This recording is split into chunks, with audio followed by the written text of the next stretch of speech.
So I may have f***ed up my hair just a little bit for my 11-month update.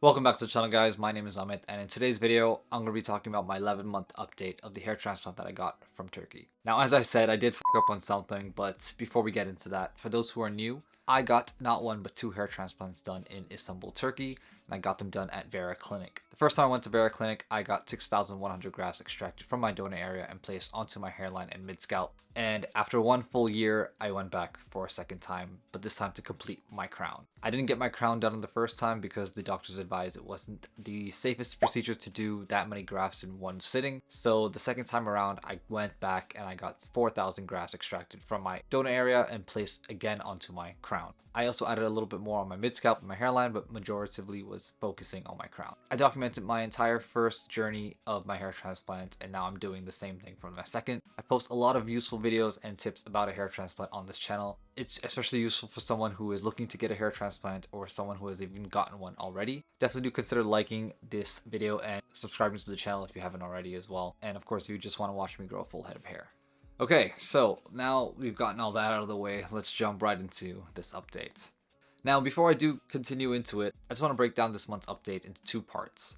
One is the positive and one is the negative. And let's start out with the negative, because that's, I'm sure, what you guys want to know. So if you've been seeing my past videos, my hair has been growing at a really good rate. I definitely had some bumps at around the 3 or 4 month mark where I wasn't feeling like it was growing at all. But as time has progressed since the 5th month up until maybe the 10th month, my hair has grown quite exponentially, and I've gotten some really good coverage on my crown to a point where I was very confident of walking out of my house without wearing a hat, without putting any fibers. I felt really good and confident about myself. Now, I recently went for a haircut. As you can tell, my hair is much shorter than the other videos. I was in a really big rush to get a haircut, and I just went to the first place I saw. Again, I was feeling pretty confident about how I was looking, so I just told him, listen, I need to get my hair short. So I went to this place, I met this guy, and I explained to him the situation. Something sassy, but powerful and dynastic.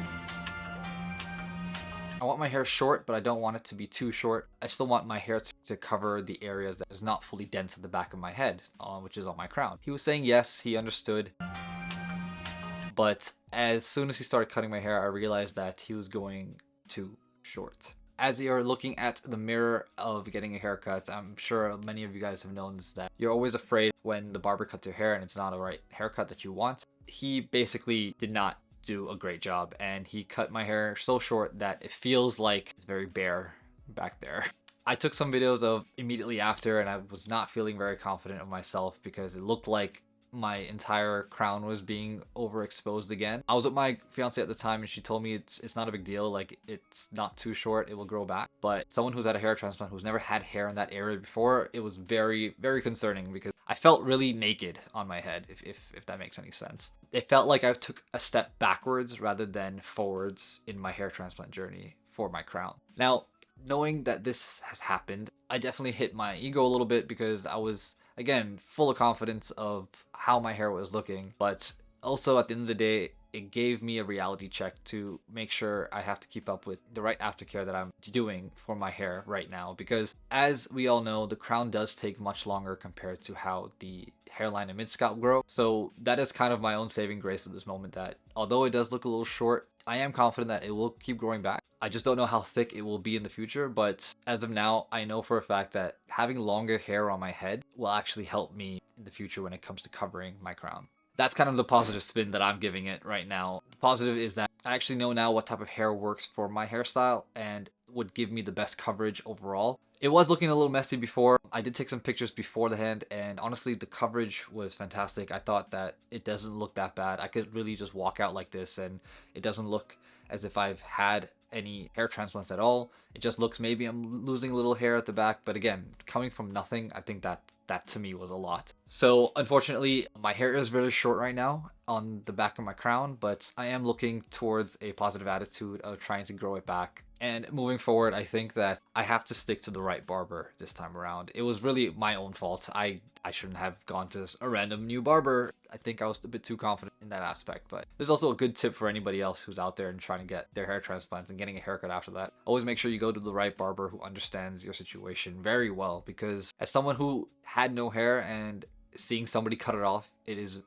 very scary. It definitely makes you feel a certain way inside, but we have to get haircuts, and the best way to do it is to find somebody you trust. But besides that little hiccup, my hair overall was growing at a great rate, but I think that's, I just have to monitor it now. This is actually a good kind of reset for me, that to see how well the hair grows back even after a haircut like this. Hopefully it also shows people out there that, you know, not all hair transplants are perfect. I don't think my second one has been perfect at all either. I've definitely felt like by now it should be a little more thicker, but hey, look, my reality is that I still have hair there compared to what I did before, so I can't complain too much about it.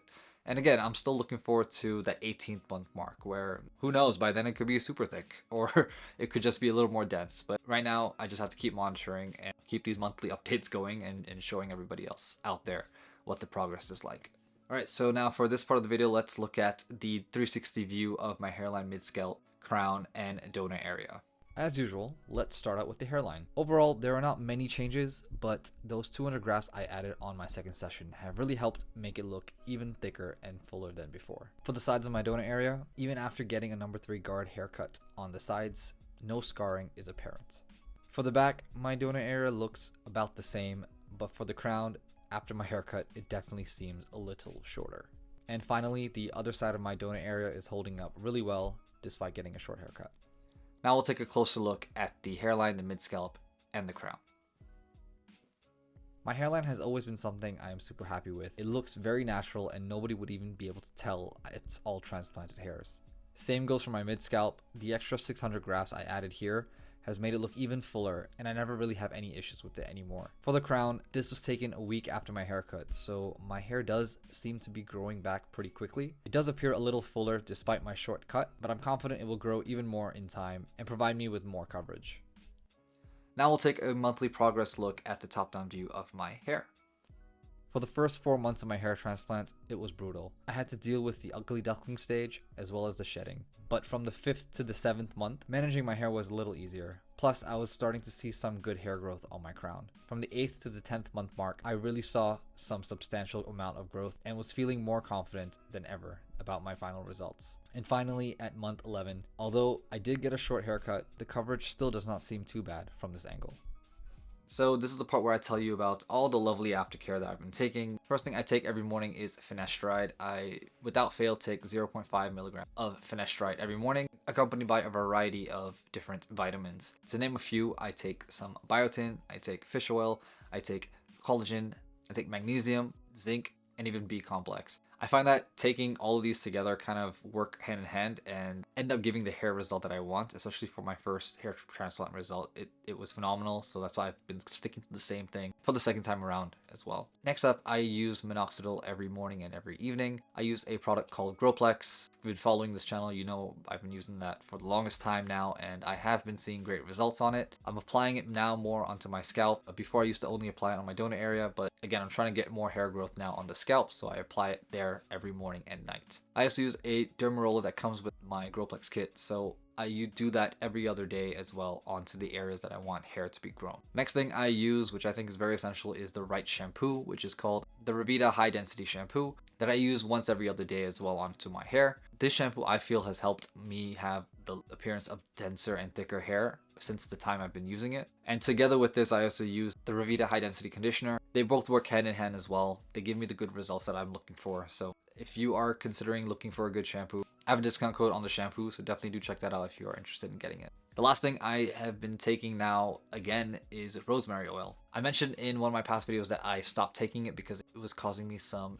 scalp irritation, but lately it has not been for some reason. I'm not too sure why. Maybe I was reacting to something else, but I've been back on the regiment of applying rosemary oil every other day. It's been good for me right now. I haven't had any complaints with it, especially with this lack of hair. Suddenly I need to really up my game with my hair care routine. I always talk about fibers on my videos just in case somebody else out there is interested in getting something to help with concealing some of their bald spot areas. on their head. Although I've been saying in my past videos that I have stopped using it completely, which is true. But obviously with my hair now being so short, it kind of gets me thinking, should I get back on it? No, God! No, God, please, no! No! But the past couple of days, I have been still walking out my house looking with this little exposure of my head, and I still have been okay with it. But if somebody else out there who is still in that feeling of wanting to cover up your scalp, especially if you think that you're not ready for the whole world to see it, consider using Fibres, because they are a game changer. You'll feel very, very comfortable using it over time, and it gives you a little confidence boost, especially if you're looking for it.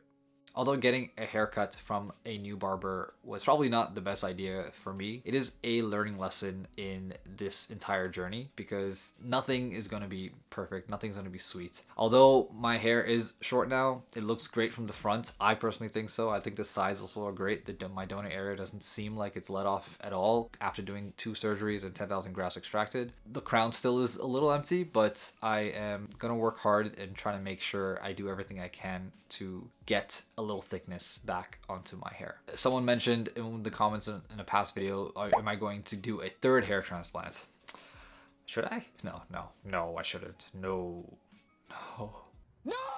I don't know. I don't think so, but it's a lot of effort and a lot of work to do to get another hair transplant, and going through it twice was already a big deal, so I'm not 100% certain if I want to do it again, but I might find other means if, let's say, this hair transplant for my crown wasn't as successful as I would have hoped it to be. I could maybe consider doing SMP, or I could maybe consider doing some sort of different touch-ups, or just maybe sticking to Fibres, you know? It really depends on, honestly, everything that happens in the future from now until then. But I'm still fairly confident, still very positive. I also want to encourage other people out there who haven't gotten a hair transplant or are planning to get one. You know, you can always talk to me about it.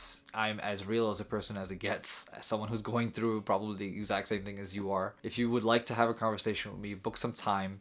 I have a one-on-one hair consultation service that allows you to have a full conversation and just talk about your hair, or if you're considering getting a hair transplant, or even if you had a hair transplant and you just want to talk about what you have to do next. I'm your guy for that. So hit me up. There's a link in the description below, and I am happy to be that person for you and help you wherever I can. Okay, I think that is all for this month's update. It has been a crazy one, but I'm glad I got this video out. I was really contemplating, I'm like, should I wait until my hair grows back out? No, I wanted to be truthful and show you guys what every scenario, every situation is and what could be. Please consider liking this video and subscribing to the channel if you haven't already. Catch you guys in the next one. Peace.